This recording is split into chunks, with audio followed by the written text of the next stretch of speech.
আপনাকে আমি 2000 বছরের ইতিহাস এই 20 মিনিটে বলে শেষ করে দেব। কত হাজার বছর? 2000 বছর। ইহুদি কারা? ইহুদি আর বনু ইসরাইল কি এক? উত্তর না। ভালো করে কথাগুলো শোনেন, এগুলো বই পড়তে অনেক সময় লাগবে আপনার, এবং ঘাটাঘাটি করতে অনেক সময় লাগবে, খুব অল্প সময় বুঝে নেন। ইহুদি বনু ইসরাইল এক নয়। বনু ইসরাইল কাদেরকে বলা হয়? ইব্রাহিম আলাইহিস সালামের ছেলে, এক ছেলের নাম ইসমাইল, এক ছেলের নাম ইসহাক। ঠিক আছে? ইসমাইল আলাইহিস সালাম থাকেন মক্কায়, সেখানে তাকে কেন্দ্র করে একটা সভ্যতা। এই বংশে সর্বশেষ নবী মুহাম্মদ সাল্লাল্লাহু আলাইহি ওয়াসাল্লামের জন্ম।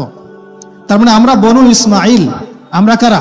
বনু ইসমাইল। আমরা মুহাম্মদ সাল্লাল্লাহু আলাইহি ওয়াসাল্লামের কওম, উম্মাহ। আর এইদিকে আরেক ছেলের নাম হচ্ছে ইসহাক, যিনি থাকেন ওই শামে, ওই প্যালেস্টাইনে, ওই জেরুজালেমে, ওই জায়গায়, ওটা শাম। ঠিক আছে? এবং ওখানে তিনি তার বংশ বিস্তার হচ্ছে। তার ছেলের নাম হলো ইয়াকুব। কি নাম? ইয়াকুব আলাইহিস সালামের আরেক নাম হলো ইসরাইল। ইয়াকুব আলাইহিস সালামের আরেক নাম কি? ইসরাইল। এবং তার সন্তানদেরকে বলা হয় বনু ইসরাইল। তার সন্তান অনেক। এই সন্তানদের মধ্যে একজনের নাম ইউসুফ। ঠিক আছে? তারপরে আসছে পরে ইউনুস। এই বনু ইসরাইলের মধ্যেই দাউদ, মূসা, সুলাইমান, ঈসা ইবনে মারিয়াম। বলা হয় 1,24,000 নবী রাসূলের মধ্যে বেশিরভাগই এখানে এসেছে। তাহলে বনু ইসরাইল বলা হচ্ছে এই কওমটাকে। তা ওদের নাম বনু ইসরাইল থেকে ইহুদি হলো কখন? যখন তারা ঈসা আলাইহিস সালামকে স্বীকার করলো না তখন। ঈসা আলাইহিস সালাম কি তাদের মধ্যে আসেন নাই? সেই ঈসা আলাইহিস সালামকে যখন তারা অস্বীকার করলো, তখন তাদের নাম আল্লাহ পাক এই বনু ইসরাইল থেকে পরিবর্তন করে হাদু দিয়েছেন কোরআনে। কুল ইয়া আইয়ুহাল্লাযীনা হাদু ইন যাআমতুম আন্নাকুম আউলিয়াউ লিল্লাহি মিন দুনিন নাস ফাতামান্নাউল মাউত। আছে না কোরআনে? অনেক জায়গা আছে। আল্লাহ পাক তখন তাদেরকে আর বনু ইসরাইল বলছেন না, বলছেন ইয়াহুদ। কি বলছেন? এই যে নাম আসলো ইহুদি। তো বনু ইসরাইল এবং ইহুদি এক নয়। বনু ইসরাইলরা ভালো ছিল এবং তারা ওই সময়কার মুসলিম ছিল। যখন তারা আল্লাহ পাকের আনুগত্য করেছিল, আল্লাহ পাক তাদেরকে সমৃদ্ধি দিয়েছিলেন, ঠিক আমাদের মতোই। আর যখন তারা আল্লাহ পাকের আনুগত্য করে নাই, পথভ্রষ্ট হয়ে যায়, আল্লাহ পাক তাদেরকে শাস্তি দিয়েছেন। এক পর্যায়ে তারা যখন নবীদেরকে হত্যা করা শুরু করেছিল, অনেক নবীকে হত্যাও করেছে। যেমন জাকারিয়া আলাইহিস সালামকে তারা হত্যা করেছে, ইয়াহইয়া আলাইহিস সালামকে হত্যা করেছে। সূরা ইয়াসিন পড়ে দেখেন, ওখানে একই দিনে 3 জন নবীকে হত্যা করা হয়েছে। পড়ে দেখেন। তো মূল কথা হচ্ছে নাম চেঞ্জ হলো কখন? যখন তারা সত্য থেকে পথভ্রষ্ট হয়ে গেল। ঈসা আলাইহিস সালামকে তারা অস্বীকার করলো, তখন আর বনু ইসরাইল নয়, ইয়াহুদ। এখন তাদের মধ্যে একজন অন্যতম নবী ছিলেন দাউদ আলাইহিস সালাম। কি নাম? বলেন নাম, মুখস্থ করেন। তাদের নাম কি? আচ্ছা, দাউদ আলাইহিস সালাম ছোট, তখন 14-15 বছর বয়স হবে। আল্লাহ পাক মূসা আলাইহিস সালামকে বলেছিলেন, তুমি তোমার সম্প্রদায়কে নিয়ে এই জেরুজালেমে যুদ্ধ করবে। কাকে বলেছেন? মূসা আলাইহিস সালামকে। তুমি মূসা আলাইহিস সালাম তোমার সম্প্রদায়কে নিয়ে এই জেরুজালেমে গিয়ে যুদ্ধ করো। ওখানে আমালেকা নামে একটা সম্প্রদায় আছে, এরা খুবই শক্তিশালী। তবে তোমরা যদি ইমানদার হও, তোমরা এর উপর বিজয় লাভ করবে। এর আগ পর্যন্ত এরা কিন্তু ওখানে ঢুকতে পারে নাই। কথা বুঝতে পারছেন? আল্লাহ পাক শর্ত দিলেন, যদি যুদ্ধ করে জয় করতে পারো, তাহলে তোমাদের এই জায়গাটা তোমাদের। তো মূসা আলাইহিস সালাম বললেন তার কওমকে, চলো যুদ্ধ করি। তো মূসা আলাইহিস সালামের কওম বলছে, ইযহাব আনতা ওয়া রাব্বুকা ফাকাতিলা ওয়া ইন্না হাহুনা কাঈদুন। এই মূসা, তুমি যাও আর তোমার রব গিয়ে যুদ্ধ করো, আমরা এখানে বসে থাকলাম। কথা কি বুঝতে পারেন নাই? মানে এরা কোন কওম? ওই যে ফেরাউনকে ডুবে মরতে দেখেও বিশ্বাস করে না, বাছুর পূজা শুরু করে। আল্লাহ পাক একটার পর একটা নিদর্শন দেখান, তাও অস্বীকার করে। তাওরাত নিতে গিয়েছেন মূসা আলাইহিস সালাম, এসে দেখেন তারা বাছুর পূজা শুরু করেছে। মান্না সালোয়া আল্লাহ দিচ্ছেন, তাও অস্বীকার করে। মৃত থেকে জীবিত করেন, তাও অস্বীকার করে। শেষমেশ বলে বসলো যে ইয়া মূসা লান নুমিনা লাকা হাত্তা নারাল্লাহ জাহরা। হে মূসা, আমরা তোমার প্রতি বিশ্বাস করব না যতক্ষণ আল্লাহকে সামনে দেখাচ্ছ আমাদের চোখ দিয়ে। এটা সেই জাত যে নবীদেরকে এত কষ্ট দিয়েছে।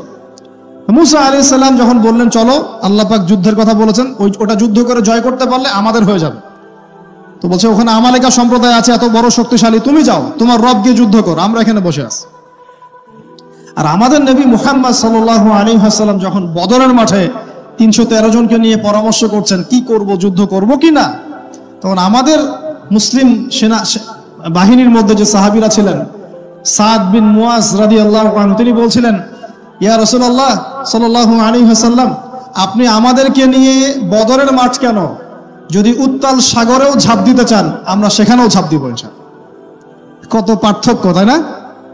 তিনি বলছিলেন যে আমরা সেই কথা আপনাকে বলবো না যেই কথা মুসার কওম মুসাকে বলেছে, বরং আপনি যদি আদেশ করেন আমরা উত্তাল সাগরেও ঝাঁপ দিতে পারি। এমনি এমনি তো বদরের যুদ্ধ আসে নাই, বিজয় আসে নাই, এইসব ইমানের কারণে এসেছে। এখনো কি এই মাজলুম ভাইরা উত্তাল সাগরে ঝাঁপ দেয় নাই? তারা তাই করছে। ওইদিকে আসছি আমি পরে, এই জায়গাটা একটু বোঝেন। তো যুদ্ধ তারা করলো না, যুদ্ধ করলো না। আল্লাহ পাক শাস্তি দিলেন। কি শাস্তি? 40 বছর আল্লাহ পাক ওদেরকে একটা জায়গায় ঘুরপাক খাওয়ানো শুরু করলেন। সকালে উঠে একটা পাহাড়কে কেন্দ্র করে ঘুরতো, সন্ধ্যায় এসে আবার সেই জায়গায় থেমে যেত। এটাকে বলা হয় তিহ উপত্যকার 40 বছরের শাস্তি। সূরা বাকারার মধ্যে দলিল আছে। এবার মুসা আলাইহিস সালামের জীবনটা শেষ, উনার হায়াত শেষ, উনি চলে গেলেন আল্লাহর কাছে। পরবর্তীতে নবী হলেন ইউশা বিন নুন। কি নাম? ইউশা বিন নুন। মনে রাখার চেষ্টা করেন, ভুলে যান না আবার। ইউশা বিন নুন একজন নবী।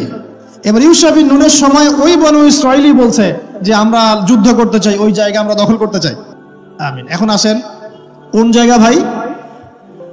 কোন জায়গা যুদ্ধ করতে চায়? আচ্ছা, জেরুজালেম নিয়ে এত কথা কেন জানেন? কারণ এই জায়গাটা শেষ জামানার সবচেয়ে ইম্পর্টেন্ট জায়গা। শেষ জামানার সবচেয়ে ইম্পর্টেন্ট জায়গা 3টা, মুখস্থ করেন। কয়টা? 1 হচ্ছে জেরুজালেম, 2 হচ্ছে মক্কা মদিনা, জানেন, আর 3 নাম্বার হচ্ছে কনস্ট্যান্টিনোপল মানে কুস্তান্তনিয়া। কোথায় এটা? তুরস্কে। আরেকটা জায়গা আছে, এটাও অনেক বেশি ইম্পর্টেন্ট, সেটা হলো খোরাসান। সেটা কি? খোরাসান। এই 4টা জায়গার কথা মাথায় রাখবেন। পুরো বিশ্বের এই প্রেক্ষাপট এই 4টা জায়গাকে কেন্দ্র করে ঘুরতে থাকবে, এবং এর সেন্টার হার্ট হচ্ছে জেরুজালেম।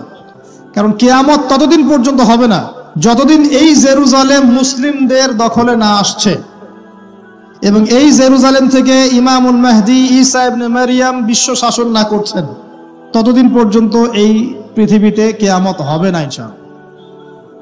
বুঝতে পারছেন কথা? আচ্ছা, তো ইউশা বিন নুন এখন বলছেন যে আচ্ছা তোমরা তো আবার যুদ্ধ করতে চাচ্ছ, মুসা আলাইহিস সালামের সময় তো যুদ্ধ করতে বলা হয়েছিল, করো নাই।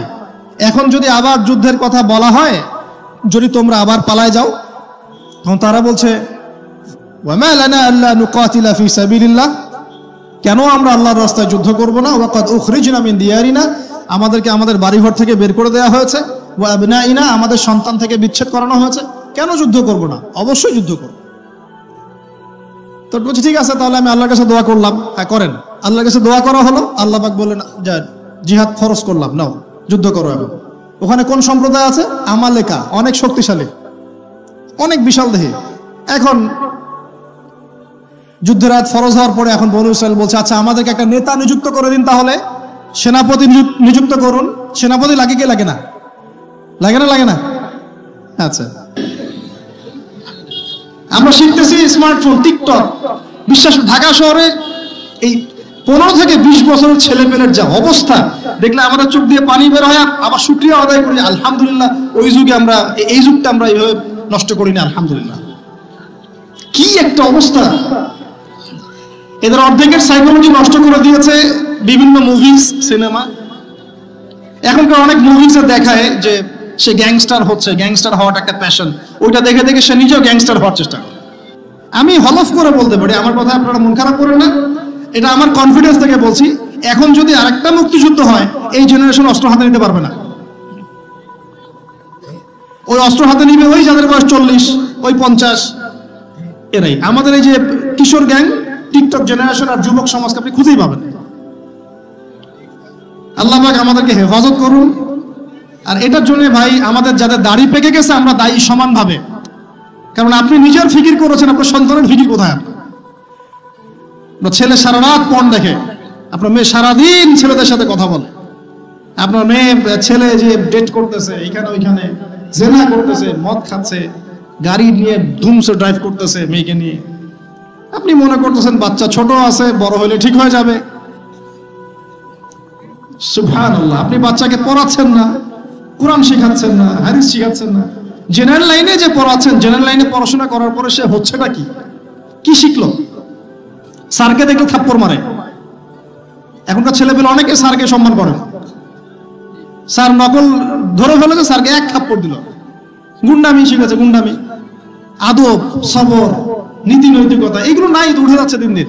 আমি আসলে ওয়াজ করবো কি নিয়ে? দাজ্জাল তো অনেক বড় ইস্যু। সত্যি কথা বলতে দেখেন, আমরাও স্কুলে পড়েছি, কলেজে পড়েছি, কিন্তু আমরা তো বেয়াদব ছিলাম। বেয়াদবি এক জিনিস আর দুষ্টামি এক জিনিস। আমরা দুষ্ট ছিলাম, খুব দুষ্ট ছিলাম, দুরন্ত। খেলাধুলা পছন্দ করতাম, দুরন্ত, দুষ্টামি করতাম।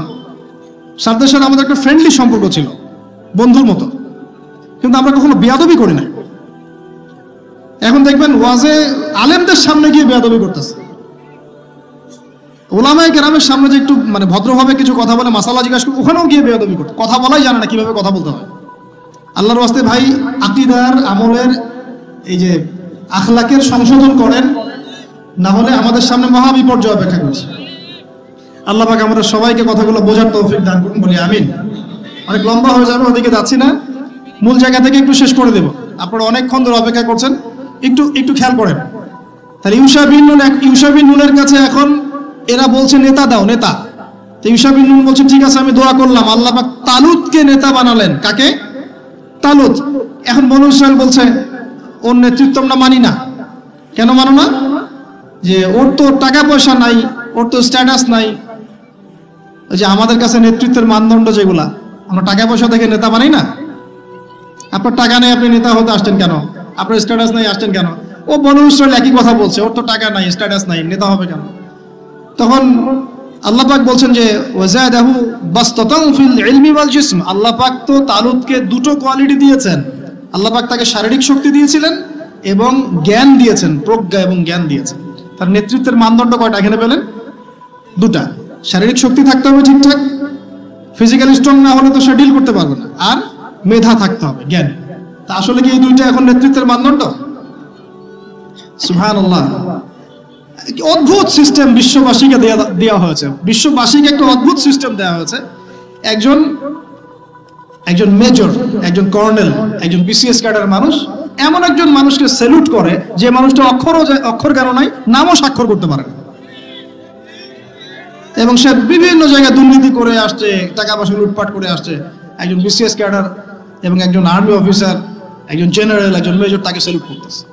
কি সিস্টেম! অথচ তার চাইতে এই ব্যক্তি নেতৃত্ব পাওয়ার অনেক বেশি যোগ্য। জ্ঞান তার আছে এবং শারীরিক শক্তি তার আছে, তার প্রশিক্ষণ আছে, সবকিছু তার মধ্যে আছে। কি সিস্টেম বিশ্ববাসীকে দেওয়া হয়েছে! সুবহানাল্লাহ। আমি ফিলোসফিও পড়েছি অনেকদিন। অ্যারিস্টটল এবং প্লেটোদের যুগে এটাকে বলা হতো দি কমিউনিটি অফ ফুলস। একটা পড়ে দেখবেন, স্যার সলিমুল্লাহর লেখা অনেকগুলো বই আছে, এর মধ্যে পড়ে দেখেন। মানে অজ্ঞতার একটা যুগ, অজ্ঞতার শাসন, অজ্ঞতার কমিউনিটি। বাদ দেন, এখানে ইউশা বিন নুন নেতৃত্ব দিলেন কাকে? তালুতকে। ওরা বললো মানি না। তো আল্লাহ পাক মনোনয়ন করেছেন, এখন না মানলে তোমরা আযাব ভোগ করবা। তারপরে তারা মেনে নিল, এবার যুদ্ধে যাচ্ছে। ওই জেরুজালেম মুক্ত করতে যাচ্ছে। যেই জেরুজালেম এখন তারা মুক্ত করতে চাচ্ছে, ওই জেরুজালেম তালুতের বাহিনী মুক্ত করতে যাচ্ছে। বলেন তো, তালুত এবং বনু ইসরাইল তখন ভালো না খারাপ? ভালো না খারাপ? তারা কি মুসলিম না মুসলিম?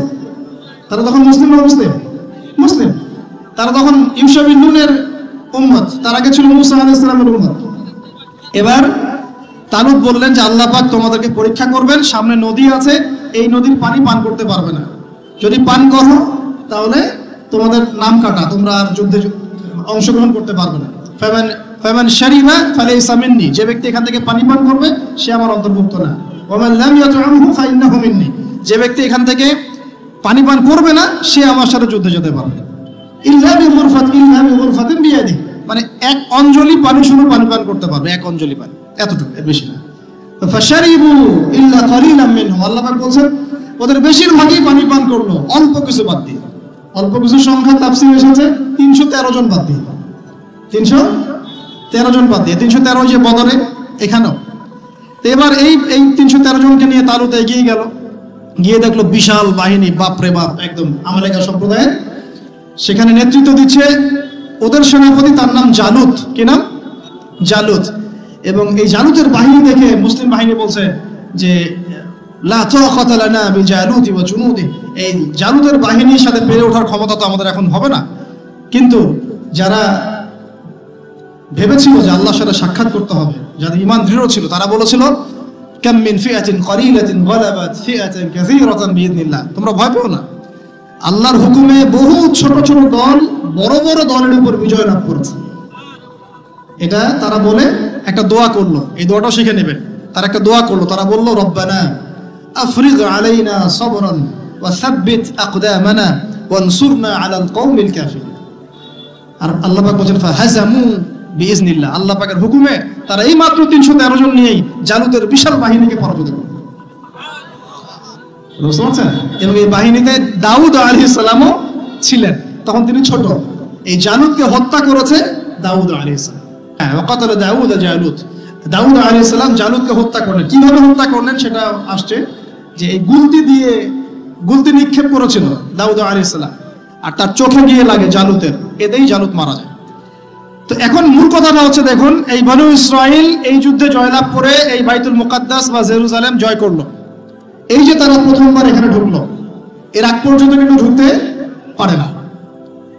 এবার আল্লাহ পাক তাদেরকে বললেন, তোমরা এখানে যদি আমার আদেশগুলো মেনে চলো, এই জায়গা তোমাদেরই, তোমরা এখানে থাকবে।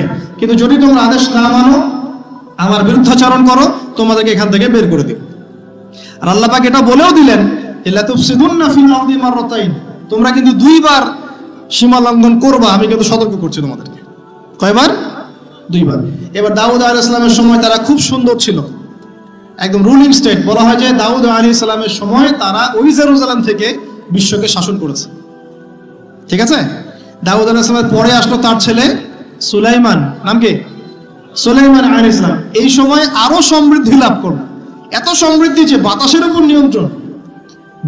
জিনরা ডুবুরির কাজ করে পাথর এনে দেয়, জিনরা ডুবুরির কাজ করে মনোমুক্ত এনে দেয়। জিনদেরকে দিয়ে এই যে বাইতুল মুকাদ্দাস তিনি নির্মাণ করালেন আবার, তাই না? এই যে বাইতুল মুকাদ্দাসের কথা বলছে।